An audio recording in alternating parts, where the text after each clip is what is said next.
Welcome to Cricket Express. Well, another exciting episode in store for all of us, and I am very excited because of two things. One is that we are going to talk about the DP World ILT20, which is our local-based tournament and which we are all very proud of. And secondly, because I've got somebody from DP World ILT20, and he's going to talk to us about everything that goes behind the scenes. And I couldn't have asked for anybody else to join us. It's none other than Ishan Chopra. Ishan, welcome. He's also the head of partnerships at ILT20. Yes. And it's a pleasure to have you. Thank you so much. Ishan, all mine. Like I said, we are all excited and we've seen almost, we're coming to an end to the tournament, but it has been a great run so far. Yes. And I'd like to congratulate you for the way you've shown the world that UAE as a cricketing center can also be marked on the world map. So take us through that journey of ILT20, and then we'll also want to speak about your background and how you came and became a part of ILT20. So the stage is yours. So I guess, of course, like we've had, especially during the pandemic. So I used to work with BCCI on the IPL previously.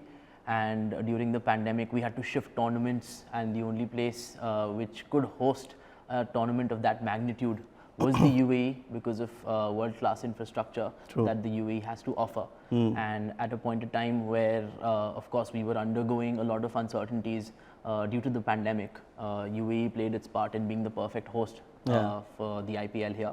And we've got, say, a Dubai International Stadium, the Abu Dhabi, the Zayed Cricket Stadium in Abu Dhabi, and the iconic Sharjah Cricket Stadium. So, like UAE welcomed us with open arms, as it always has to any new idea or any property that they want to take to the next level. And so that's how we got here. That was the first time I came back in 2020, and of course, post that, the world got to see that okay, fine, this is this country in the center of the world, literally organizing almost every major sporting and entertainment event in the world.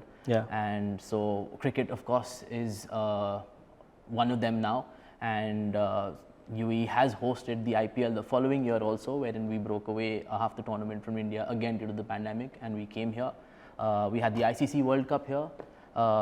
Very recently, last year in August and September, we had the Asia Cup here. So everything's on display. Everything is for is for the world to see how fantastic this country has been in terms of its operational excellence and just overall hospitality, I would say. So that, of course, was a big part of the ILT20 coming to Dubai. And it was also something that came through Emirates Cricket, and how they decided to. That was, you think, was a turning point or was a proving point that UAE as a cricketing country can host a tournament like that? Of course, I think that was a very big factor. I mean, one of the very big factors that has led to the inaugural season of the DP World ILT20 here in the UAE. Because yes, in the last couple of years, 3 years, there have been 2 IPLs, one ICC World Cup, one Asia Cup. So it has seen a big chunk of international level cricket being played here. So why not host a tournament of its own? Yes, being an associate nation, there it comes with its own challenges, but that has never deterred the vision that the vision and the conceptualization of this league from the very onset. Has not been deterred by all of these factors. It's only focused on what we can do to grow cricket in the UAE, and it's eventually going to be fantastic for young talent, local talent. Of course, they've already started playing so well. We have Mohammad Wasim, or we have a Rohan Mustafa, who've done so well, and they get a chance to rub shoulders with the best of the best in international cricket, which is only going to benefit UAE in the long run for its sport. And again, like I said, having hosted major tournaments here, there was always belief that a league of our own can definitely be pulled off. And again, it's been with a lot of hard work of all our team.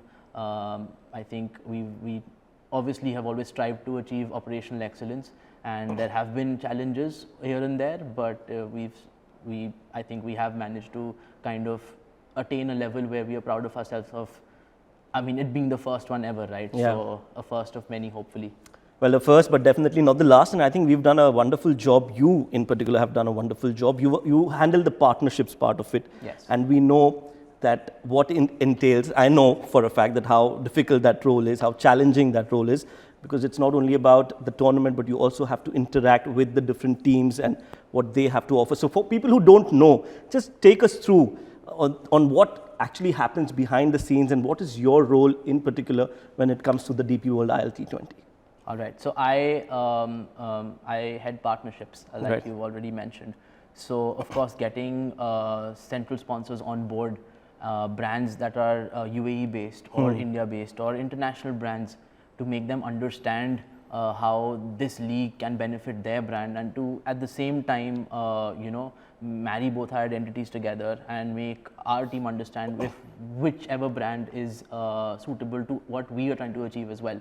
So that's how we, of course, go and pitch, Yeah. and that's how it all starts. And we are very grateful for having DP World show faith in us and partner with us. A major logistics brand, one of the leading logistics brand in the world, has partnered with us for 5 years. Yeah. Without a ball being bold, Correct. that is actually fantastic for them to show Absolutely. that belief in us. Besides that, we've got other official partners like Fairplay News, SkyExchange.net, and Sports Buzz 11, and the Cycle Hub. So all of these brands together have shown faith in a property that is homegrown. Correct. And of course, so that is one aspect of that. Of course, we just want to keep growing and inculcate more brands and show them what we can do for them, and how, of course, they will benefit the league as well. Yeah. Again, cricket in the UAE, even though we've hosted a lot of events, has been a hard sell in terms of of course, we've got a major subcontinent population here. True. But we, as the league, why we even call the International League T20, is because we want to kind of inculcate more and more foreign audiences and spectators that are not absolutely inclined towards cricket, but sport in general. So that's the conversion rate that we are working towards. And hopefully going forward, we are almost at the end of season 1.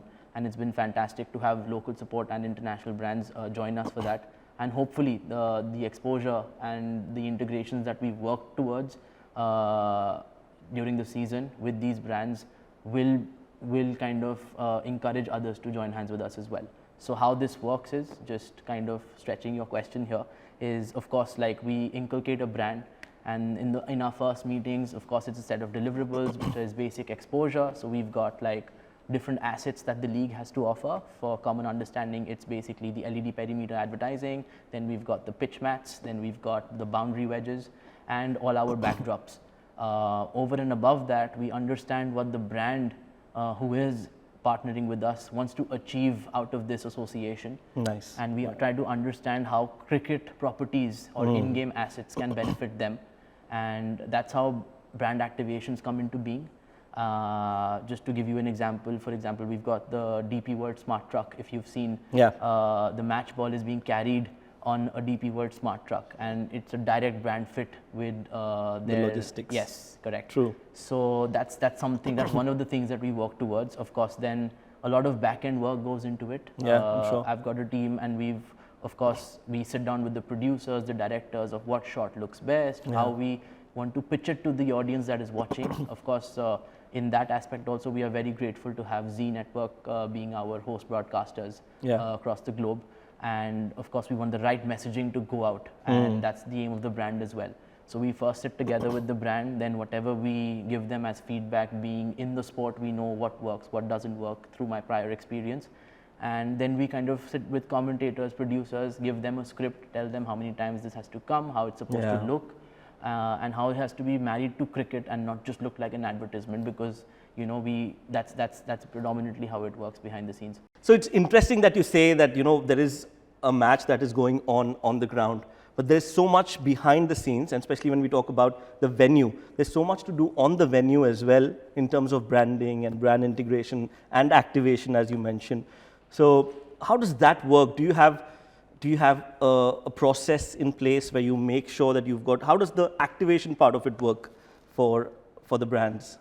So, I mean, like I said, of course, firstly, it's the brand's prerogative to think of something in terms of what their eventual messaging is going to be like. Correct. Then from our side, we try to introduce them to the assets that we have inside a game of cricket, which is be it a power play, be it the playing 11, be it the ball being carried out onto the field, or any other property that we might have, the last 5 overs, the sixer, 4, etc.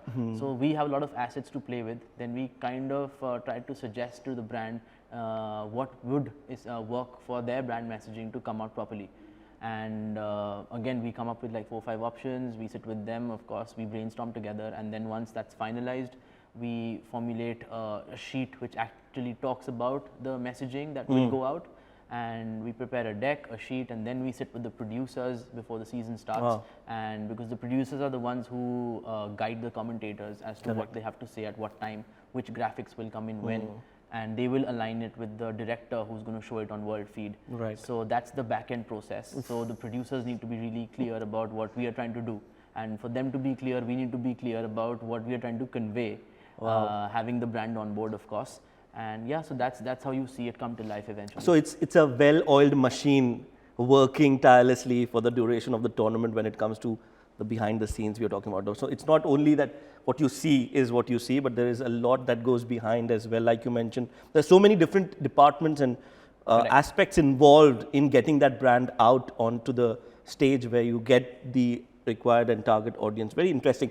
You talked about domestic or let's say local homegrown brands taking a part in the DP World IL T20, and it's like you said, it's a proud moment for us, DP World being the principal sponsor. How's the response been from the domestic brands, the homegrown brands, towards DP World IL T20? I guess we'll wait to find that out very soon. Can't really say. I mean, it has been accepted with open arms across all spectrums, to be honest. We've got fantastic viewership numbers. Like I said, cricket being a hard sell without a ball being bowled. We are trying to introduce new innovations that would interest a general avid sports follower and divert his attention and viewership towards cricket. So that's a long-term plan which we will now start working towards after the season. I think the prerogative for season 1 was to get all the basics right and put this tournament out and just again just get everything from the word go right and be operationally excellent and control the factors that are controllable. Of course, audience perception would also depend on how the tournament is run. So I would like to again congratulate the whole team who's worked behind this and the stakeholders that we have in terms of franchises and the broadcaster, etc., for all coming together, and our partners for putting a very good show in front of the world, and we just hope to grow from here. And like I said, we do expect to have more local interest in terms of brands, but we'll just wait to see that once we approach the market again after the season. Yeah, so thank you so much. That's it. This is it, guys. We've ended on a positive note. Thank you so much, Ishan, for joining us. I hope you enjoyed the episode, because it is one of the episodes where we don't talk about cricket. We talk about everything around the game of the sport that we all love. And DP World IL T20 definitely has left a mark and an impression on each and everyone's mind. Whoever loves the sport will love the tournament as well. Again, thank you so much, Ishan, for joining with us. I hope you guys enjoyed it. And until next time, it's take care and goodbye.